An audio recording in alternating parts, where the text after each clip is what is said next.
Maris Racal di umanong nag-cheat sa kanyang 5 years relationship with Rico Blanco dahil kay Anthony Jennings.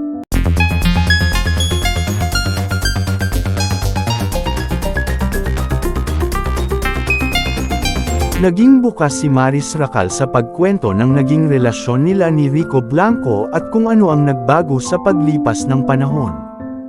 Anthony is out of the picture here. Ito ang nilinaw ng aktres na si Maris Racal matapos nitong ayanunsyo ang kanilang hiwalayan ng OPM singer na si Rico Blanco.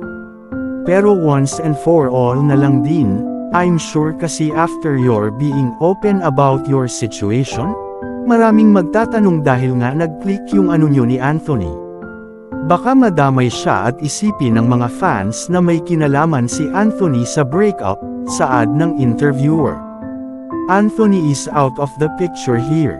It's just mainly me and Rico. Mainly me, I'm the issue, wika naman ni Maris. It's just mainly me and Rico. Maris Racal clarified that her on-screen partner Anthony Jennings is not involved in her split with her boyfriend, Rico Blanco. Maris and Rico were together for 5 years before they called it quits. True.